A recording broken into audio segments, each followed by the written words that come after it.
Oh, didn't see you there. I was enjoying the view. Hello everybody and welcome back to another episode of Pokémon White. Last time we spent 40 minutes, cut down, it was over an hour in actual recording, inside of the Pinwheel Forest. We dealt with Team Plasma, we caught ourselves a new Pokémon, and this time, we're gonna rush into Castelia City. Because Castelia City is a fairly big place. For those who don't know, the Unova region is based off the United States, and Castelia City in particular is based off of New York City, so we gotta get everything out of the way. Anyways, right there, that hiker gave us a Quick Claw. It allows a slow Pokemon to have the slight chance of going first in battle. So that's pretty cool. But anyways, coming up is one of my favorite pieces of the Black and White soundtrack, but how about you listen to that for yourselves and judge based off that?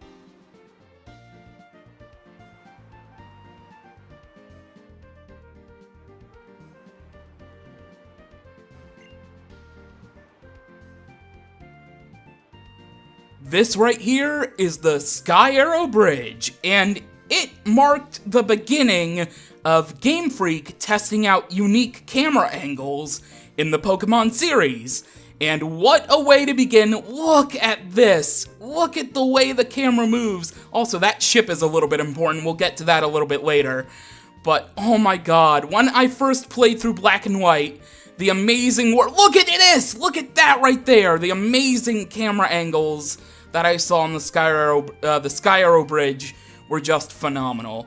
And oh my, Game Freak has evolved when it comes to their camera angles since then, but this is just magnificent for a start. But anyways, let's talk about what this episode is going to be about.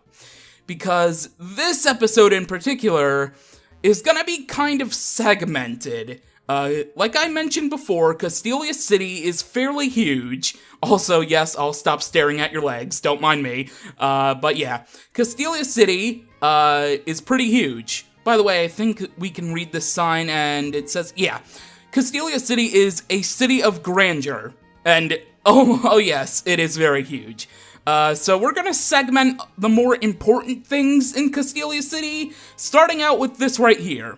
You can choose whatever elemental monkey you started out with, or you can lie like in Nakreen City and pick a different Pokemon. I recommend you just pick the one you actually got this time.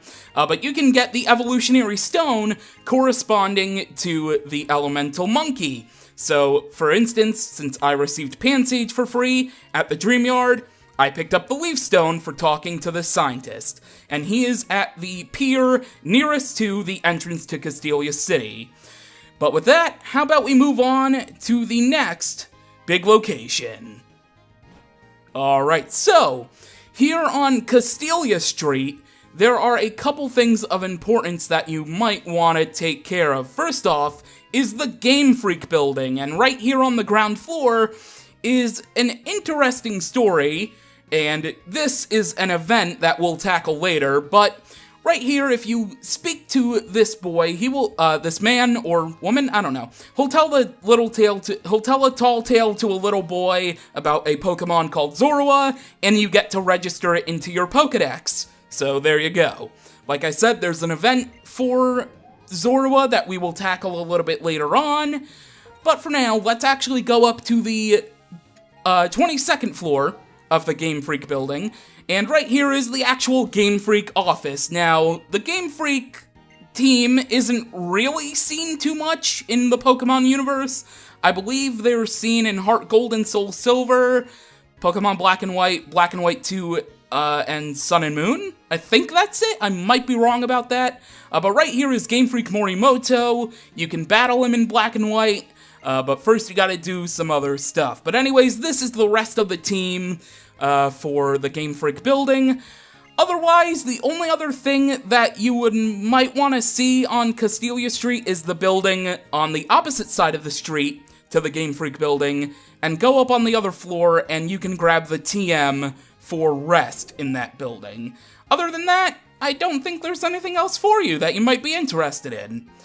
Anyways, the only other thing that I think worth pointing out is the dock, the cruise dock, located to the south on the main connecting streets of the Castelia City is a ship, the ship we saw on the Sky Arrow Bridge. It is known as the Royal Univa, and you cannot actually partake in what the Royal Univa is about quite yet, but I thought I would point that out. Anyways, up next is the Mode Street, where there's an art exhibit on the legend of the Univa region, but more importantly, ice cream! Yeah! Oh god, enough of me being like a 5-year-old. Anyway, only available on Tuesdays, which I was fortunate enough to record this episode on Tuesday. You can get in line to this area right here. And once you reach the front of the line, and I think you can do this however many times you want, you have the ability to buy a Castelia Cone, which is a famous treat in the Univa region, 100 Pokédollars, and it heals up the status conditions of a Pokémon. So make sure you go pick that up. Anyways, next on our list is, I believe, a fairly large amount of stuff relating to the Central Plaza of the Univa region, then Narrow Street, which we're on now, and the Unity Pier. So first up here in Narrow Street, there's this FBI agent that will stop you as you're walking by, and he will give you the TM for Flash. So that's fairly cool. Anyways, next up is a musical retreat, the Cafe, and I guess this was maybe some kind of hint to the multiple cafes in X and Y, but right here is also an event for later on in the game that we will cover, but for now, you can grab yourself a free lemonade from the bartender over there behind the counter, as we enjoy some sweet tunes thanks to this very hip guy. Next up is the Central Plaza itself, because there is a dancer right in front of this fountain over there. And if you talk to the dancer, by the way, those vending machines will give off soda pop, lemonade, you know. You should know by now if you played Pokemon before. Anyway, this guy, if you battle him, you get a request.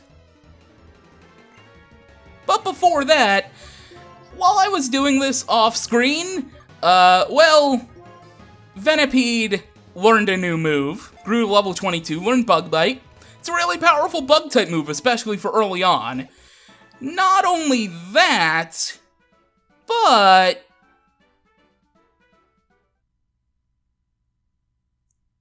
that's right, Venipede evolved.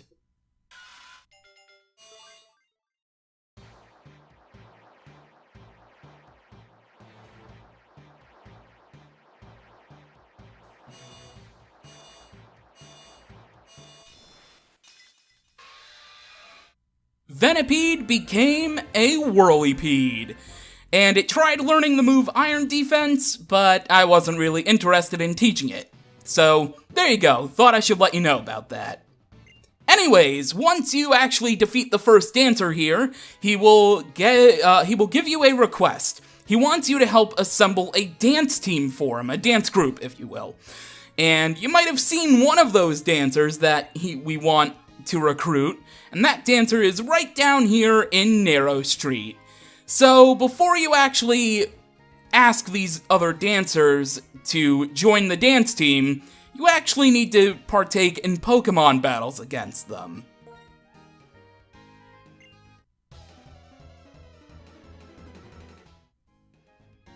But once you defeat them, they will go up to the Central Plaza to help you fulfill your request.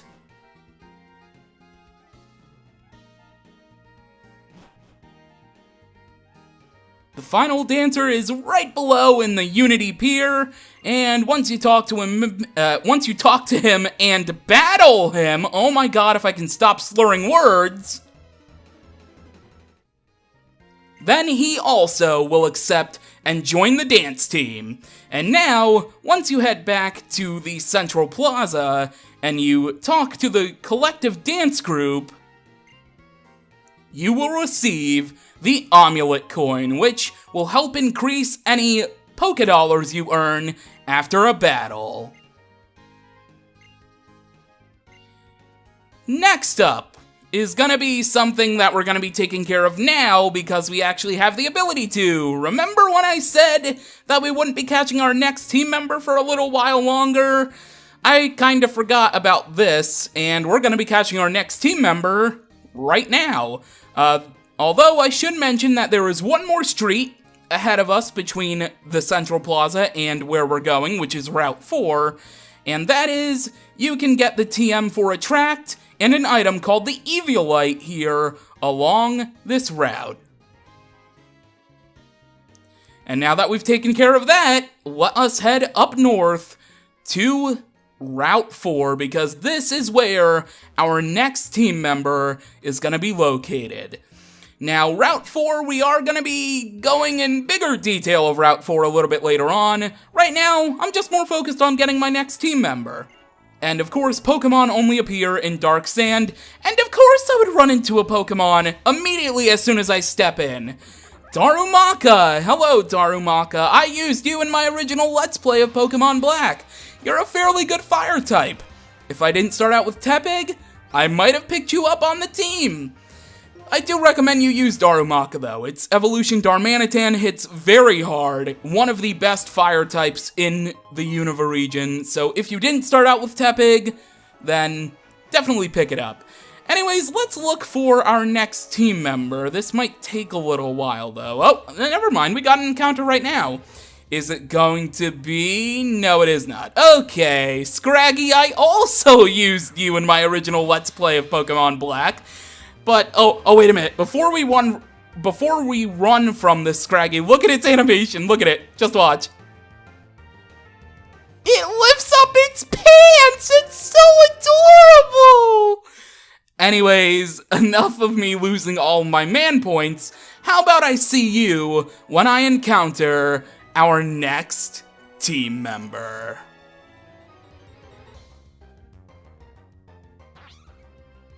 And there it is, Sandile, our next team member. So, like I said before, I kind of forgot that you can come to Route 4 and do a little bit of exploration before you take on the third gym in Castelia City. So I apologize for technically lying. Oh, we got the poison off Poison Tail, nice. I apologize for technically lying last time when I said we wouldn't get our next team member for a little while, but I kind of forgot about this until before I sat down to actually record this episode. So, yeah.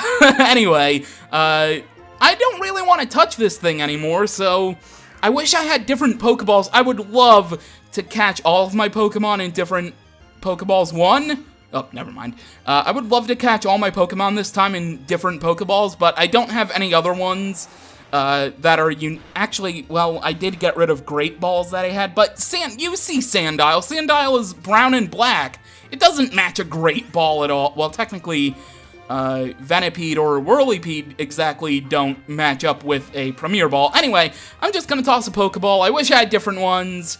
1, 2, 3... Yes! Sandile is ours! Only took 2 Pokeballs, too. Awesome. Anyways, as usual, let's read off the Pokedex entry of our new team member. Sandile, the Desert Croc Pokemon. It moves along below the sand surface except for its nose and eyes. A dark membrane shields its eyes from the sun. And yes, Sandile is a ground and dark type, a very unique typing for a Pokemon, and I'm very glad to have it on the team. No nickname as usual, and the best part is that in 5th generation, your Pokemon doesn't lose extra health when they're poisoned. Alright, Sandile is a naive nature. Oh, that is so good! And it has Moxie for the ability. Its other ability could be Intimidate. We would have saw that when we entered the battle. I forgot to mention that then. But Naive is very good. Up speed, lower special defense. Sandile has really good attack, and its speed is going to be really good as well. I'm very excited about this. Anyways, we have a couple more things here in Castelia City we need to talk about. First up, though, is the Battle Company, and this is where Sand Isle is gonna get a lot of experience. When you first enter the Battle Company, you encounter a janitor, and he warns you about the battles ahead. There are 2 floors filled with trainers that you can battle, and also one guy gives you timer balls and quick balls. Maybe should have came here before grabbing Sand Isle. That might have been a mistake. But anyways, after you after you conquer all the other trainers in the Battle Company and head on the 55th floor, which is the other floor in the building, then you can talk to the janitor.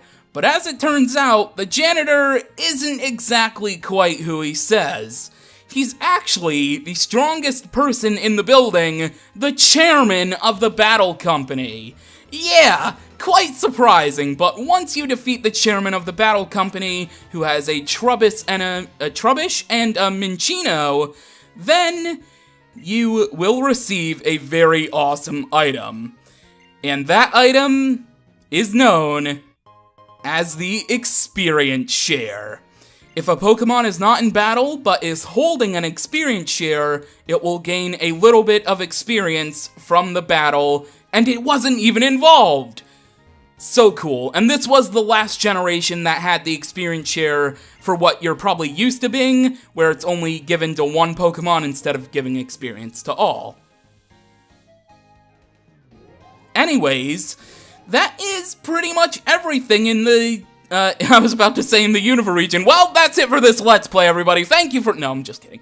The only other thing I really want to point out right now, is there is an event on the Liberty Pier, I believe it's called, that we will also be showing later. I know I'm being a big tease about it. And also, Passerby Analytics HQ.